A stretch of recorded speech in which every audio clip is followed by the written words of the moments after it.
What's going on, everybody? We are here, man. We're here for another episode. What number is this, Steven? Bro, you already know we're on episode 14. That's a good number. I've always liked 14 because it's divisible by 2, 7. I don't know. Feels good. You know what's crazy about that, Steven? The fact that it's number 14? What's that? Today is the 14th. Just kidding. I was going to play along with it a little bit more. But yeah, that was the case last time. It was the 13th. Unlucky number 13. We didn't even acknowledge that before the video, so I'm glad we didn't have that omen. Yeah, and maybe the reason it just hasn't gotten as many views as all the others is because it is unlucky number 13. People are like, yeah, for sure. Just stick off that stuff. I mean, literally, like, why would you watch the 13th episode? Like, you're asking for bad luck. True. But here we are with number 14, bringing you all the good stuff. Hell yeah. Happy to be here with everybody for episode 14. And Alec, it goes without saying, I'm happy to be here. Another conversation with you, podcast, Elrond, cryptocurrency, all the buzzwords we could put in there. Same to you, bro. It's another day here in the EGLD atmosphere, and not much has really happened since our last time that we've spoken. Benjamin sent out a couple tweets. There's been a couple of spaces done, but I think really probably the most notable thing is CRT. You can now stake it on the Elrond platform. I was actually doing some research before I hopped onto this, seeing if you could actually play the game yet, and. Cannot. I did not. Also, I don't know if you know this. It's only an app. Like it's only on your smartphone. Yeah, I thought it was a PC game.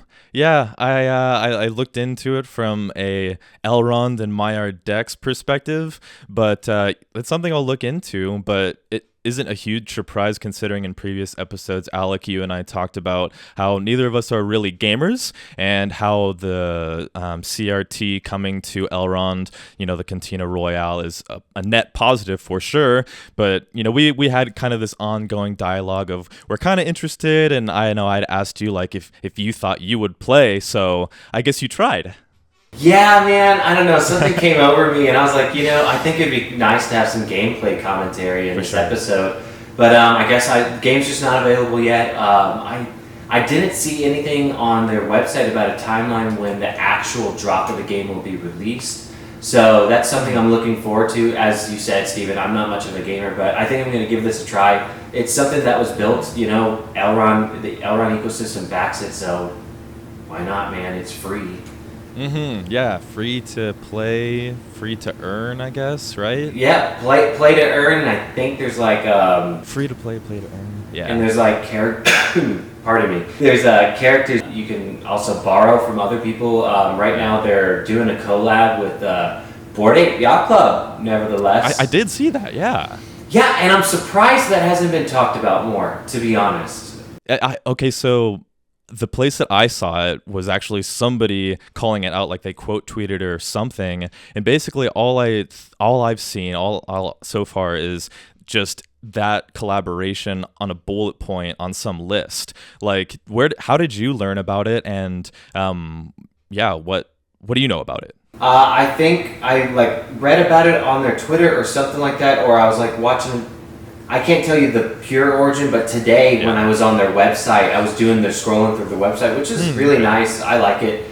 And then I scrolled down to the part about what characters you can use right now, and it was saying about that you can use Bored Ape Yacht Club characters, and I'm like, okay, those are Ethereum chain characters, So this is an Elrond back game.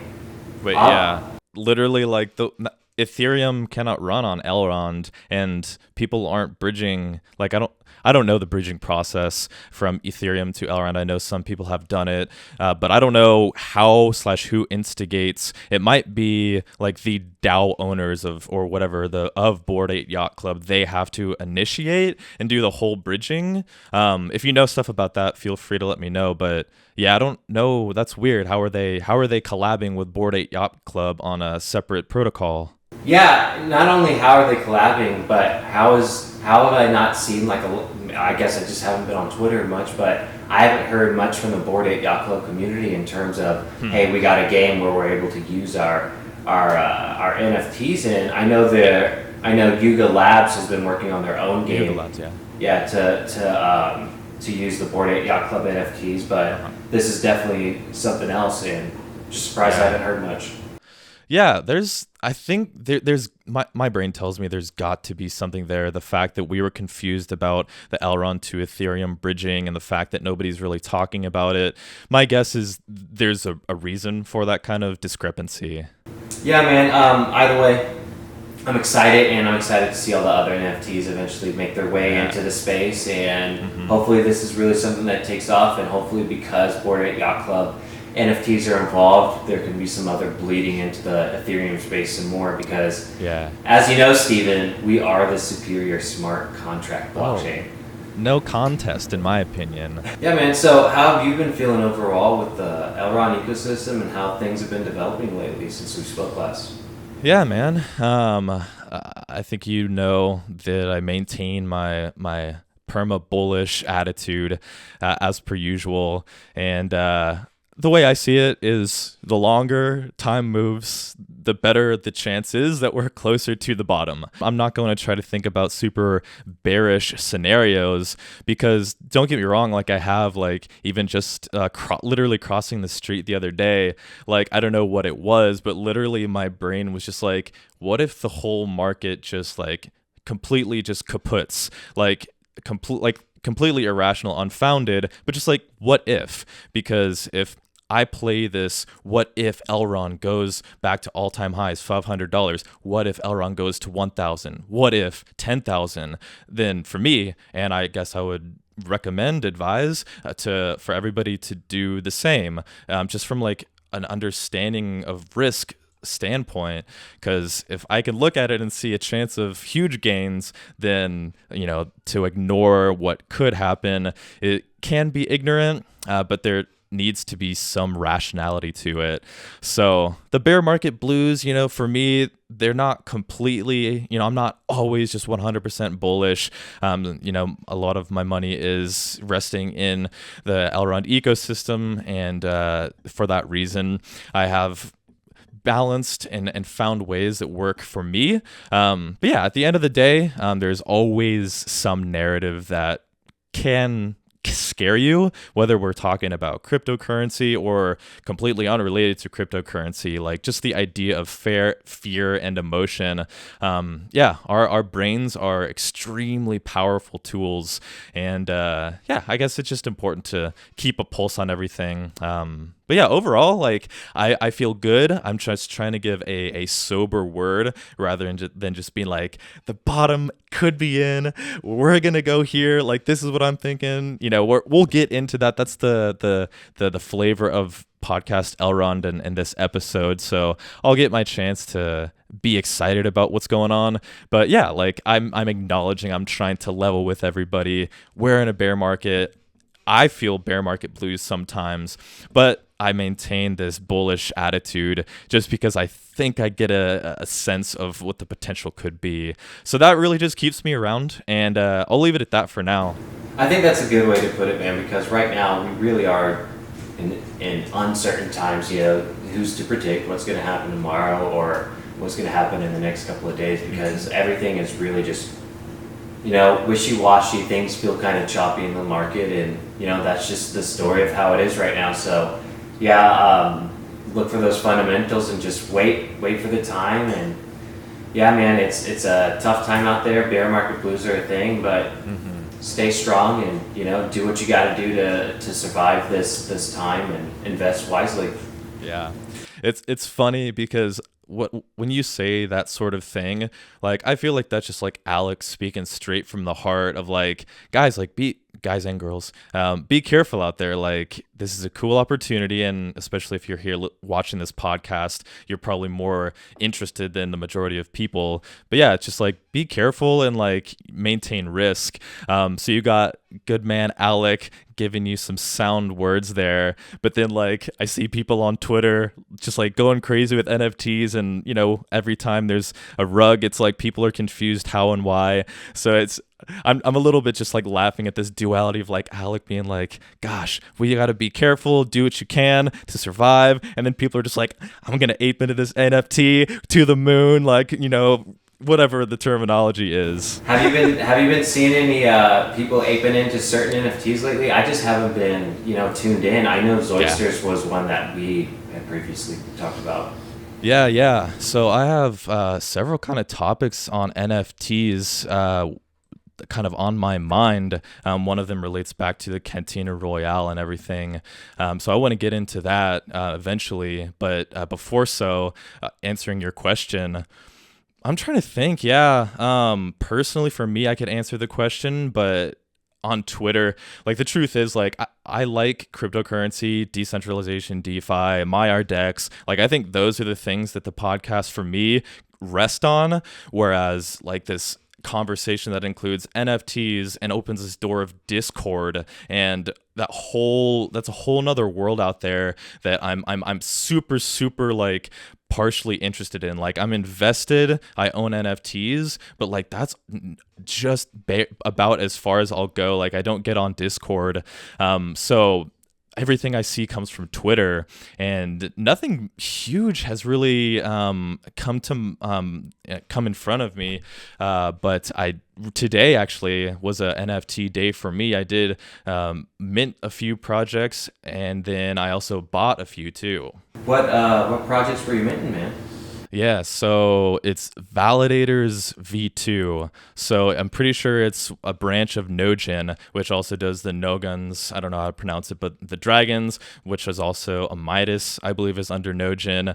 And they have Validators and then now Validators V2. And there's a couple other stuff out there, which in my opinion, Nogin, for those of you who maybe don't know, Nogin, I would say, is one of the top Elrond, I almost said blue chip, but one of the top Elrond NFT projects. It's clear, I mean, they've been here, I don't remember when their first mint was. It was either, it was like Q4, Q3 of last year.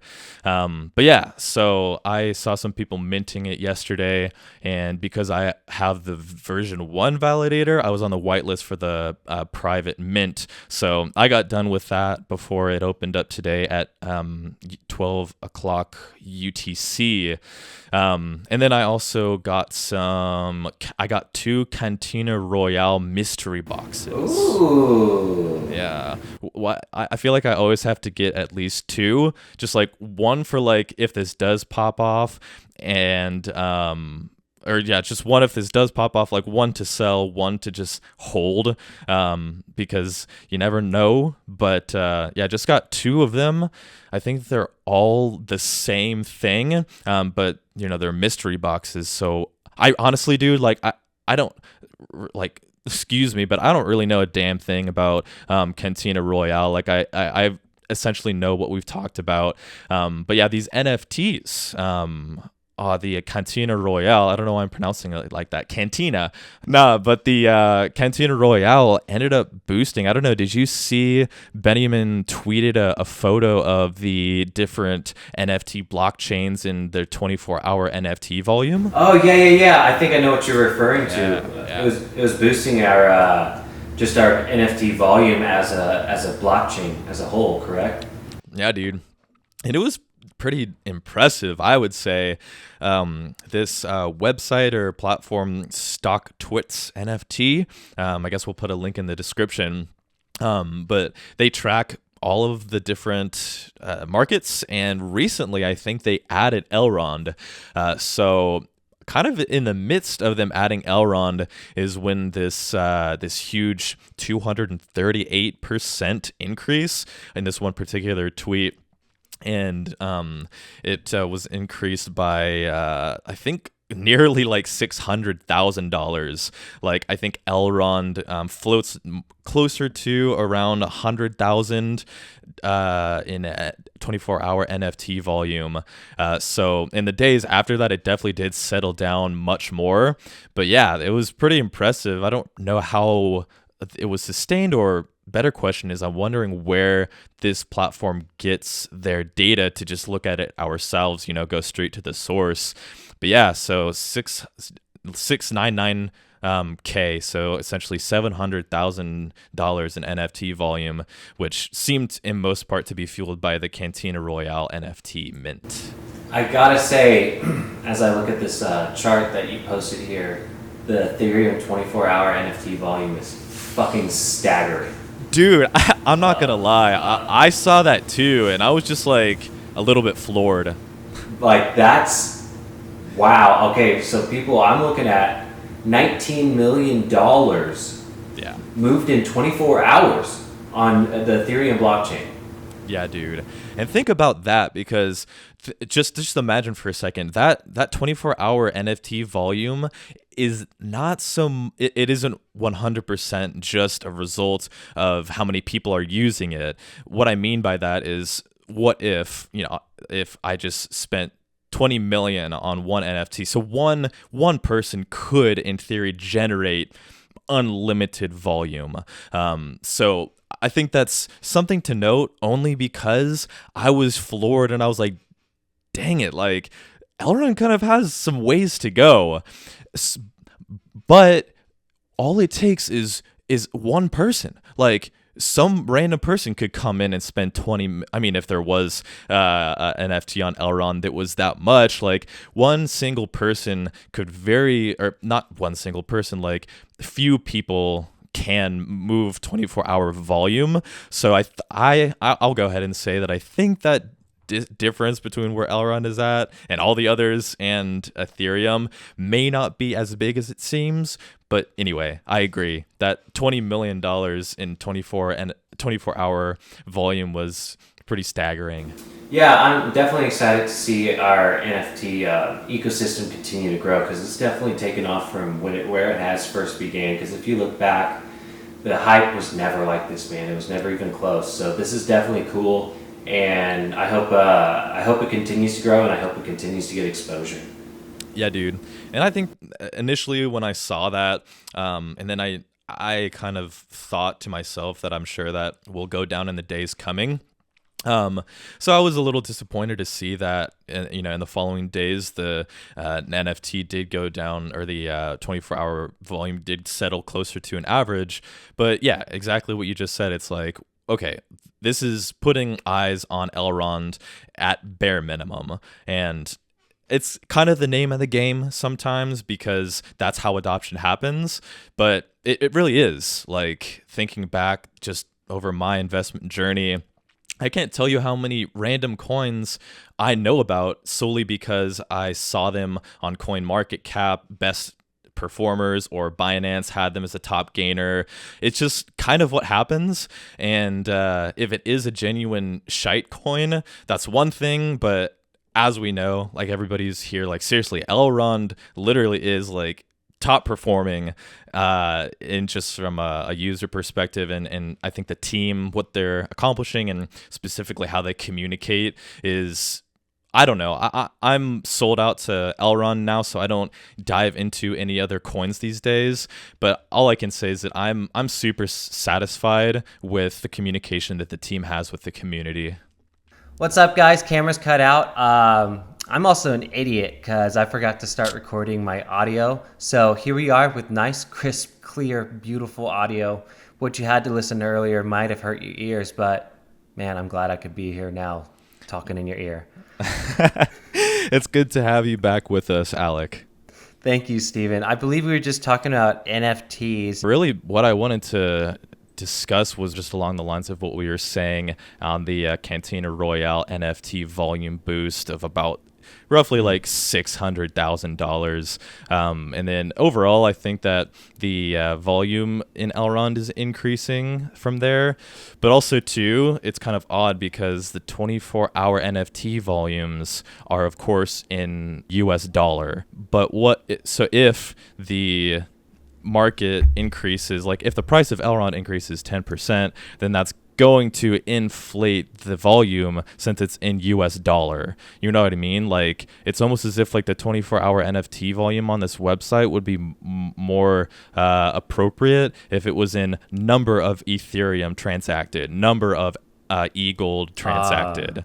Yeah. I think you get what I'm saying. Yeah, I definitely see what you mean. But I think we can also look back at a lot of these launchpad projects and see the effect that they had on EGLD price. Usually, with Hollow Ride, we saw EGLD price boost. With Yeah, dude. with a couple of what other projects? Ride for sure. Like Yeah. Ride was notable. The others being things like Ithium for sure, and then the CRT.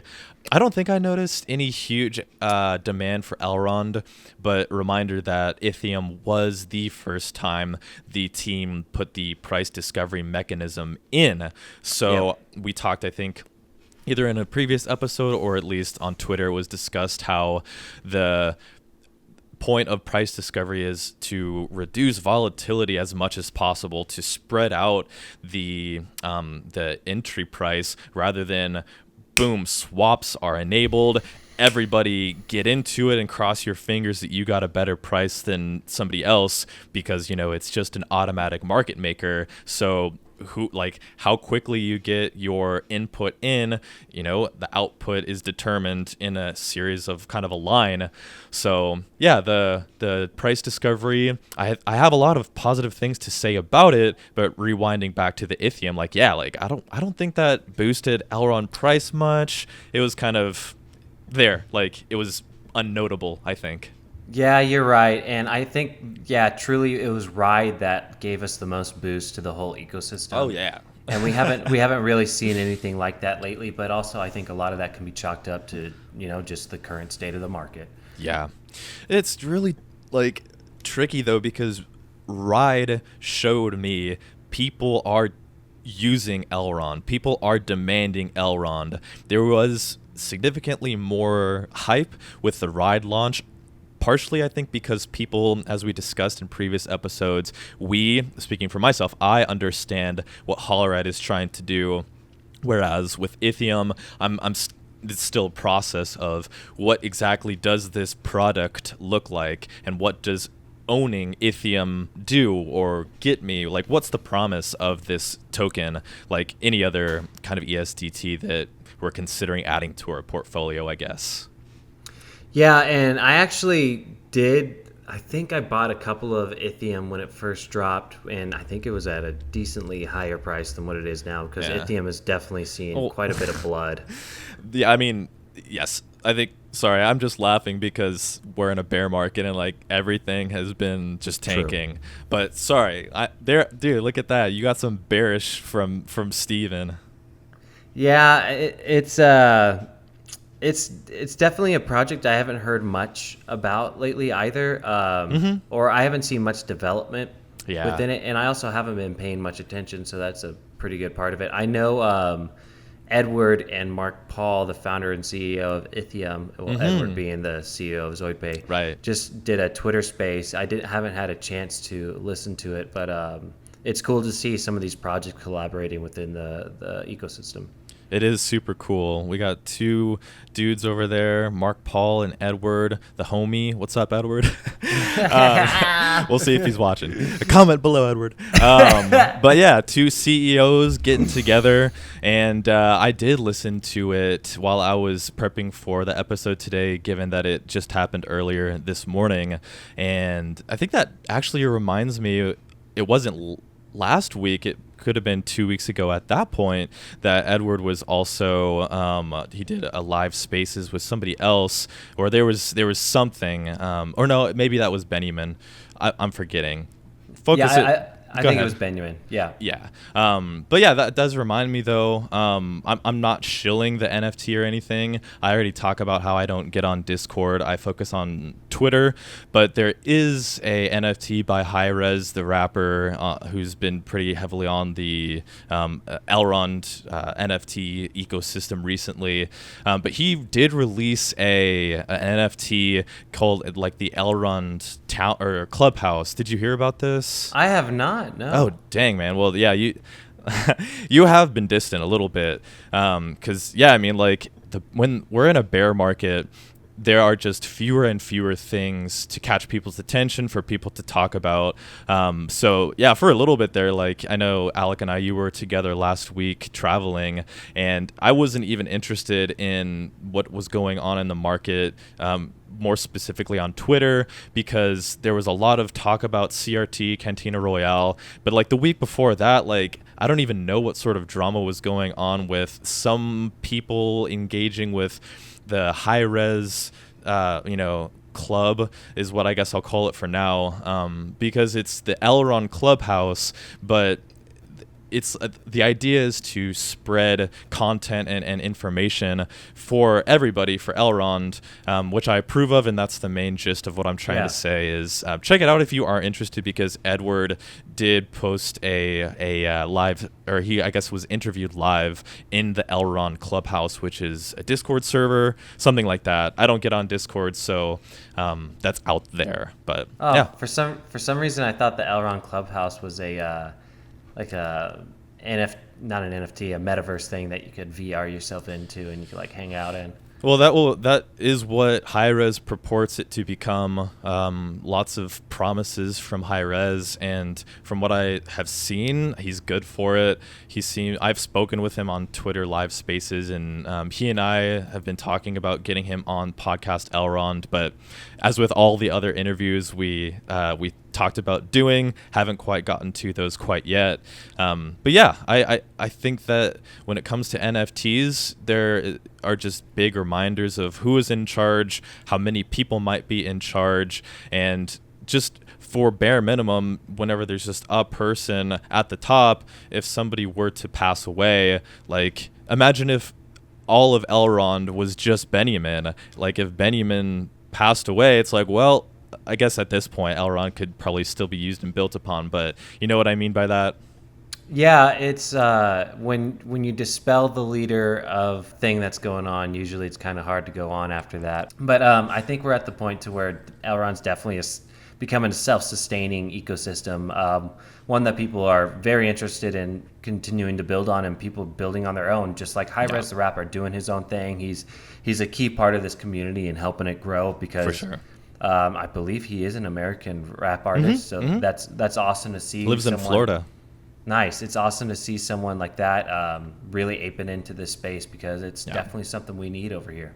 Yeah, and it's tricky because I think he kind of took a not a leave, but he sometimes says, or he tweets, "Oh, I'm going to step away." But all I'll say is that I've been in a place where I've said things online and I've got backlash, or I've gotten into just silly drama, which seemed to be what was playing out. I missed all of it, but something went down. But yeah, he's like, I'm going to step away from this. Like literally. Oh, that does remind me though, because his videographer, either it's freelancer, works for him, salaried, I don't know. But his videographer is currently in Romania, or he was recently in Romania, like doing some documentary over what Elrond is doing. And for a little bit, he posted a few pictures of stuff, speaking broadly there. But yeah, like it's tricky because bringing something to the table, you're likely going to receive some criticism. And from what I see from Hi-Rez, he seems to have a good heart with good intentions. And I am really excited to see what he continues to build and bring to Elrond. And he took a little like leave from Twitter just because he's just like, I guess just like tired of the BS a little bit. But yeah, he seems to be in communication with the Elrond team. They're doing like a documentary out there, and what can you say? Like if you aren't interested in any NFT or any coin, like it's hard for me to find value in shit talking, for lack of a better term. So if you aren't interested, just, what do they say? If you don't have anything nice to say, don't say it. But with NFTs, just like, don't buy it. Like, are you just shit talking this other NFT because you own 20 of this NFT and you are trying to get people to see that's the better investment? Like, that's probably what people are doing, but I guess I just don't see it as a mature thing to do. Not to say that I am always mature, because I can be very immature. That's awesome to hear that he's in contact with the Elrond team. I'm really excited to see what they produce, because I have never seen any of. I think I've seen a couple of his videos, and the videography looks pretty stellar. So I hope we get some like real high quality production coming out of this. And I bet so. it's definitely something I'll be watching, man. I'm sure he's probably interviewed Benjamin and stuff for this, and I think this is probably like a good key part in introducing to the American people. You know, like having something all English based and pushed out by an American rapper. This is definitely going to hopefully hit the market a little harder. For sure. Any amount of marketing that can come out of the United States is definitely for the better. And just the fact that it is going to be high production quality, and at bare minimum, like even if it was just some dude walking around with like a cell phone camera, it's like, okay, well, it's still something for the community to see, and also it'll be broadcast out there for other people to, for, you know, if you don't live in Romania, I'm not sure if the office is open, if you're just like, hello Elrond team, can I come down for a visit? I have no idea what sort of, you know, open door policy they might have, but yeah, like I think it's going to be awesome. And yeah, it just, I think that's what happens when you grow organically, because other protocols have come along and we've all had our 2 cents to share about the problems that they have, or the money that was pushed into it in order to hype it up and so forth.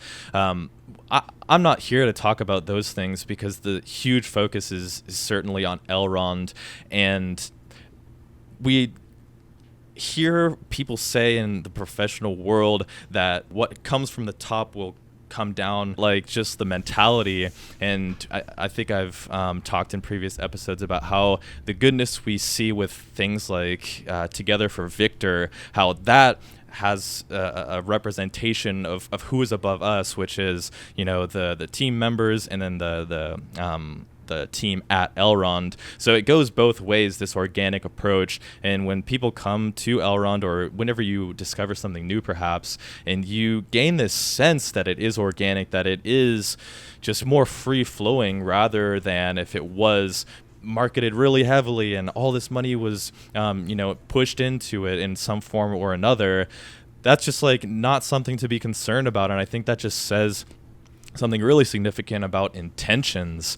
And whenever you think about somebody's intentions for humankind, it also has something to say about one's intention and attention to detail, to building a product that is sound. So this idea of organic marketing, some people don't like it because we haven't hit the tops of all the charts and we haven't all become retired next week. But at the bear market, like, what the heck else is there to say? Like, price isn't enticing you, so start to seriously consider the soil, I guess, you know, using this farm metaphor, just the soil and the environment that is being built at Elrond. And I just think it's a awesome place to be, to say the very least. And I think it's going to continue to attract a lot more good. I think it's great that you bring up the intention thing, because when a lot of us think about the Elrond ecosystem, what they're currently working on, a lot of us, our minds drift to MEX 2.0 economics, and where the hell is it, man? Because we talked about that last time.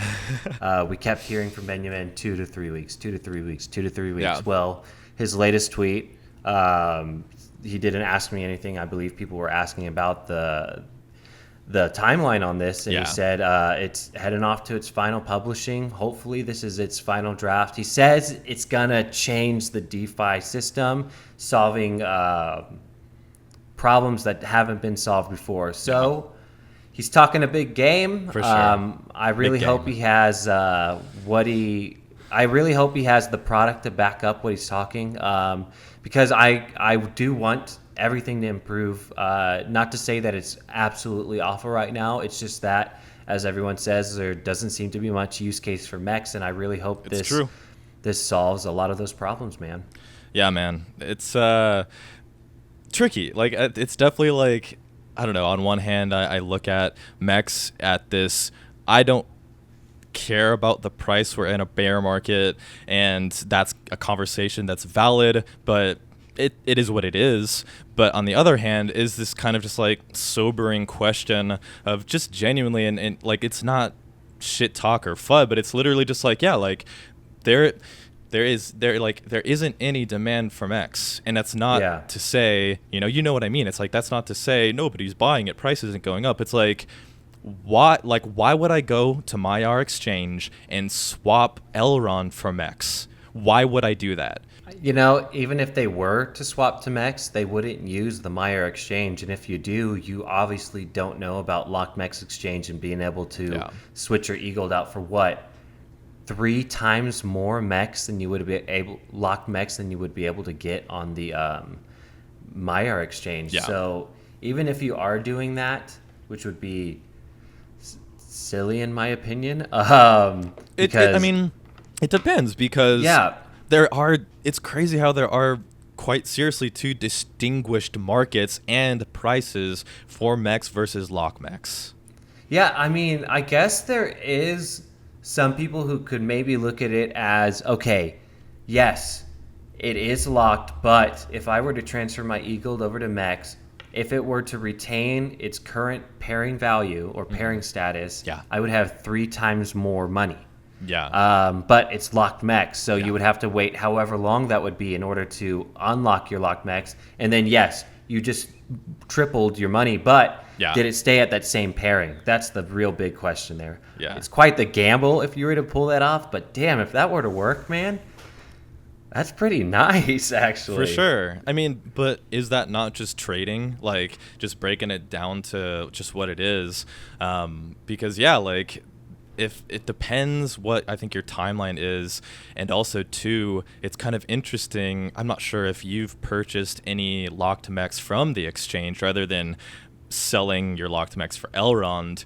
But think about it. So everybody who swaps, I don't know how it's formulated on Locked MEX Exchange, but essentially whenever you buy Locked MEX Exchange, you kind of get like a random batch of Lock MEX. So if you go on and buy right now, like, you can see exactly which quote unquote schedule your MEX is.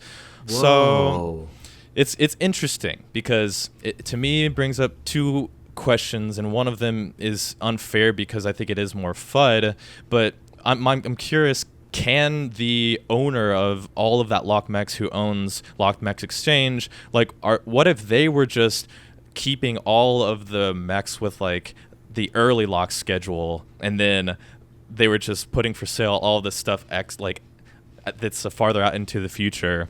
Oh my god, dude. That's a really great point. That's nothing I've even considered. Like, the Locked MEX really, even as it moves around to wallets, continues to hold on to its unlocked schedule? Yeah.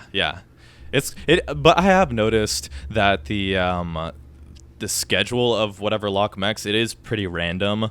I don't have any idea. That was pure speculation, but just like, what if I'm going to make an exchange and all of the Lock MEX that is on the earlier unlock schedule, like, I'll keep that and then push all the other later locking stuff for sale, and essentially just like gain a bit of a monopoly on a lot of MEX. That's some mastermind shit, dude. Like, it's just programmable money. Like, that data has to be somewhere.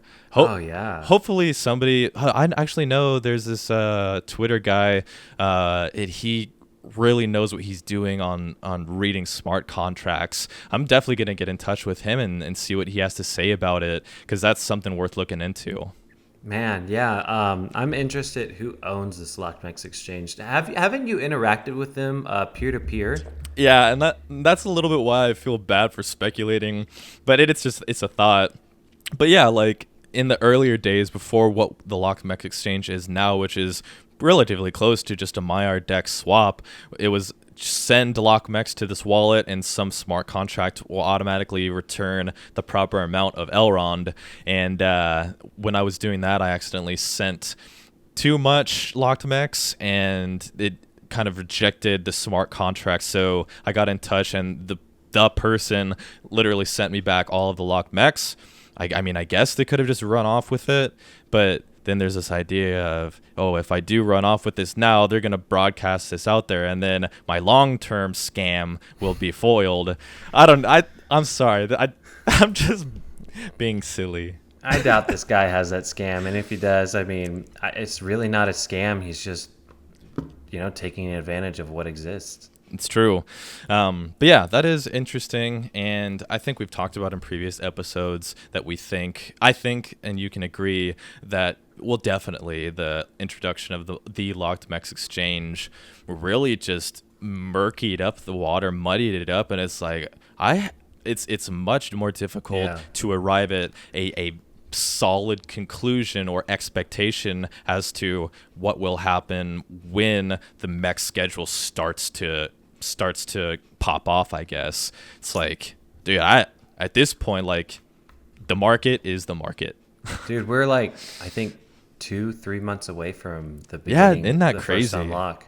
It is crazy, dude. Yeah, we're approaching the first year of the Maillard decks being out there. It's been a crazy ride so far. Lots of crazy ups and lots of crazy downs, but by God, we're still standing. Yeah, man. And before we hop on to a next topic, I have wanted to say this in episodes before, and I always kind of forget. I think it's clear that a lot of people are looking, waiting, hoping for a better MEX economic model. And I just want to put it out there that I'm setting my expectations very low. I think that everybody's expectations should be very low. I think that there are other things that could be more exciting going on. Excuse me, depending on how you've interacted with MEX and how much you're holding and all that data you might be tracking. It's a little bit unfair for me to say, oh, have your expectations set low. And I only say that just because the MEX 2.0 economic model has been awaited for months now, and the price continues to bleed. And it seems like to me that many people are making the MEX 2.0 economic model, their kind of god. And it's like, this will be the thing, and it will bring the masses, and it will be like, it's like, it seems like this big, beautiful thing, and we're just awaiting. But from what I've seen, like, even true perfection can be rejected by some or many. So when it comes to this MEX 2.0, I guess I'm just going to take it for what it is. And in the best case scenario, which, I mean, at this point it is because my expectations are so low, like, the best case scenario is that, like, this new model will get praised, and it will do big things for the token itself, but also for the decks and also for Elrond. So I'm just putting it out there.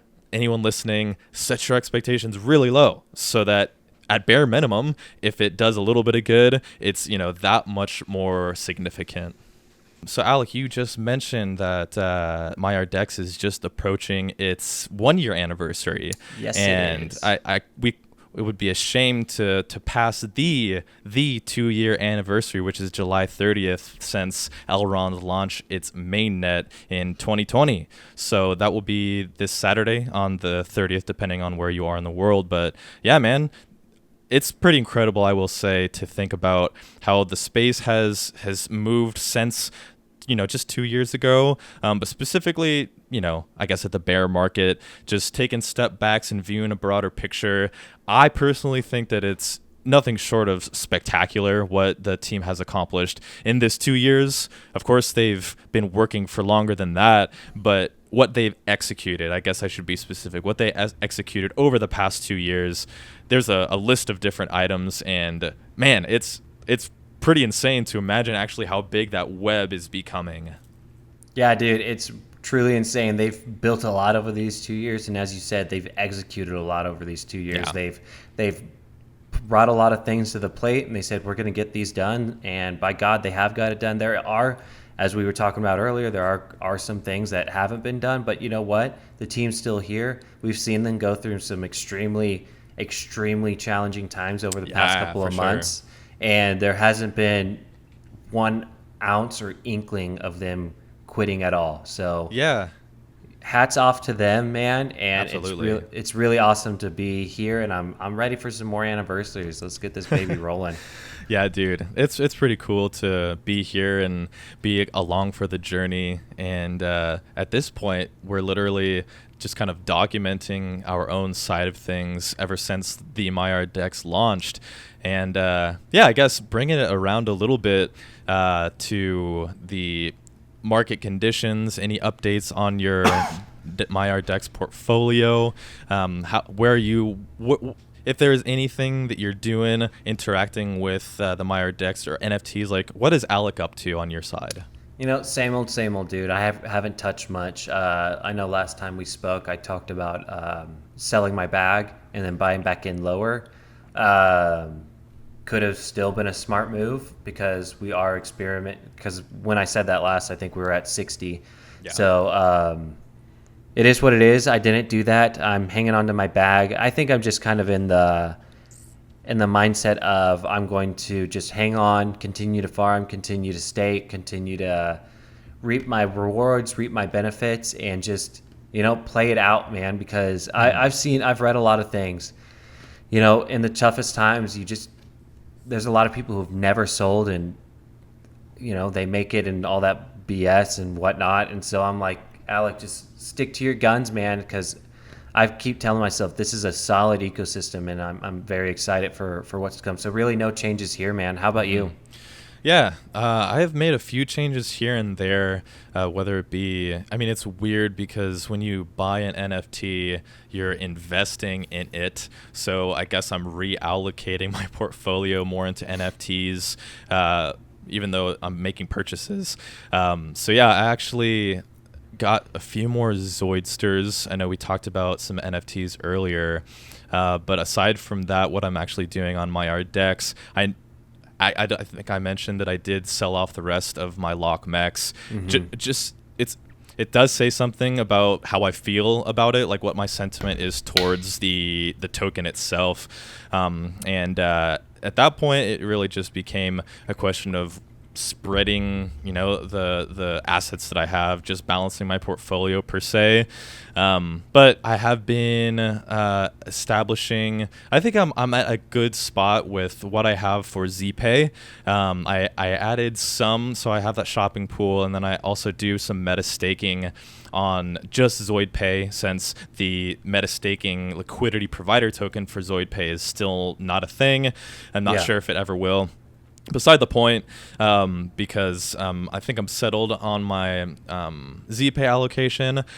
Over the past couple days, I actually did increase my ride position 100%. Wow. So I doubled it. And why? No particular reason. Truthfully, I'm a little bit not frustrated, anything but frustrated. But I'm excited. I'm excited for what Ride is going to continue to do. I'm a little bit hesitant with my action. I traded UTK UTrust for Ride, and really the reason for that was just looking at the charts, doing some analysis on the Ride token versus Elrond, and there are several points that I could make, but you and I both know that I could get lost in miscellaneous technical BS and no crystal ball at the end of every day. So I'm viewing it from this angle of the price could continue to go down. I could continue to lose Elrond, but also to the schedule for the investors sell-off. There is a tweet, I guess I'll put it in the description below, because the CEO, Nils, I can't remember his name, I'm sorry, but he announced earlier this summer that because of the market conditions, they were going to alter their unlock schedule for their investors, and they did that to hope to improve the situation on the price, because this was a couple months ago, and that was really just really kind of getting into this slow churn of the market. But yeah, so I saw them do that. I think that was just a really just thoughtful move, because odds are that if they just kept it the same, then all of those investors likely would have just dumped more heavily. So I see it as a good thing. I see it as a move towards decentralization, and that might continue to come with those unlock schedules. It's all out there. It's all public. So it might go down the ride that I have, but I've got it meta staking, earning 25% APY, I guess 25% APR. And, I'm excited to see what Holoride does. It's clear that they have this vision for the motor verse. And I think that it's going to be a really cool platform, product, interface, marketplace, multifaceted ecosystem. And it's like, when prices are this low, might as well just lock some into meta staking, start earning some rewards on it. And that way, if the market starts to move up from here, it's like, I already got my position. Like, psychologically, like, it's in the past, like, it's to rest. I mean, that's how I view it. It's like, baby's in bed, baby's sleeping, like, we're chilling, like, nothing to worry about. I think that's a great way to put it, man, because I'm looking at one of your tweets here, and you say the best time to invest is when there's little to no interest, and I can definitely back that up because I've said it before. I saw Bitcoin at a really low price back in the day. Absolutely zero to no interest in this coin. And couldn't be less. There was very little interest in the broader public, but like during these times, this is not financial advice, of course, but usually this is when the money's made, baby. Yeah. Is when things are down and you're able to load up on a position and really set yourself up tight. Yeah. Set those sails. Yeah, exactly. Or begin to set those sails. And when that wind starts to blow, man, you're getting carried with it. I'm looking at you, Alec. I'm looking at everybody else. Do you want to be in a rush, putting up your sails in the middle of this huge gust? Like, hell no. Like, see, the way I view it and is what I envision is your sails are set, you're kicking back, the sun is out, you got a drink in hand, and you're waiting for the good wind. And it might come in a week, in a month, or it could come in a minute type of attitude. You toss that beer aside, whatever you're drinking, and you freaking rail up those sails and you're off. Whereas think about somebody who is saying, oh no, like the good wind doesn't come for another month, and they're off in town having fun. Oh, the wind is here. They rush off and they're just, you get the picture. Yeah, dude, I totally get it. You don't want to get caught with your sails down or your pants down. I was gonna say, or your pants down. Yeah, but I think you put something very interesting in some of our topics today, Stephen, and it piqued my interest when I first saw it. This is kind of not usually stuff we get into, but it's about the World Economic Forum. I know Twitter, when this stuff happened, people were like, posting things. I wasn't sure what it was about, but it was like stuff about, there was like prayers and stuff happening here, and like people were a little freaked out. It felt cultish. Definitely. Looks like you might have some insight yourself, Stephen. Could you tell us a little bit about what's happening? Yeah. So we'll get it after I share this first piece. But there's this attitude towards the World Economic Forum. There are conspiracies about it and what they have put out there in the past. I'm learning more about it. But today, I was on LinkedIn. Fancy that. Every once in a while, I pop over to LinkedIn, and I have 50 unread notifications, none of which pertain to me. Social media these days, even LinkedIn. But one of my old buddies from when I was working for Vanguard posted this video, and I screenshotted the entire kind of caption. I couldn't find the original link. But yeah, I want to read this really quickly because it leads into the more conspiracy side, what's being purported of what the World Economic Forum is trying to do. There's even a statement that I won't say yet because I'll read this and we'll see where it takes us. But yeah, so today, a buddy of mine who's in the financial planning industry, he is a CFP certified financial planner. He posted this video, made some comments about it, but the video says that in Switzerland, people are saving up time so they can spend it later. It says the Swiss government has launched a time bank to help provide care for older people.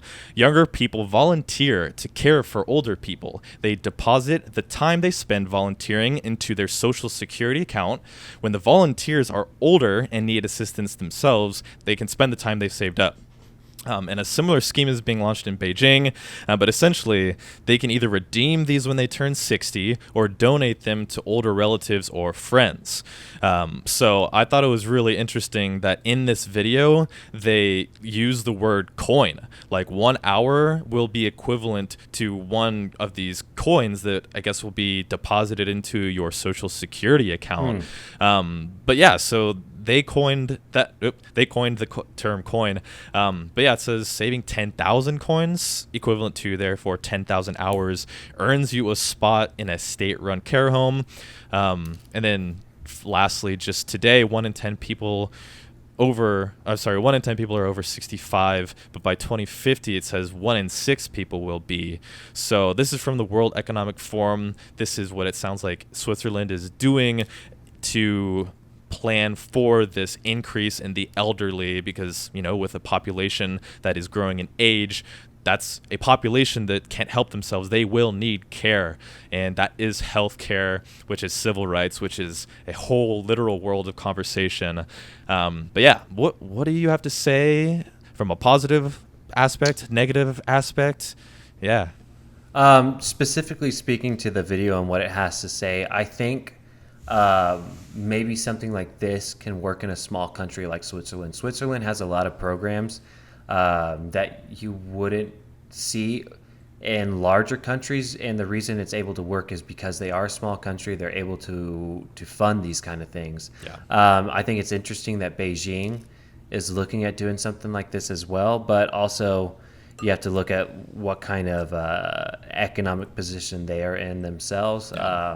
I know Beijing isn't technically part of China, but I don't know if they go hand in hand. I know they're neighbors. Like the Chinese government itself already has very large-scale social programs. And when I say that, I refer to if you get in debt, they will publicly shame you if you're not paying off your debt and stuff like that. And you have social points.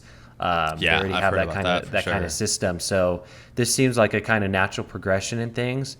I could not see it spreading throughout the world, though. Maybe if currency is something we get rid of eventually, maybe this is a way to do that. But also I can see this as maybe being a leveling ground as well for people who are not able, or people who just don't have the knack for making that green, you know what I mean, and saving up their money and preparing for retirement. This is kind of like a roundabout way of doing it. For sure, man. It's a big question as to how other countries will approach this dilemma where the population is becoming older and therefore the population needing care. Well, also, there's a lot of implications there.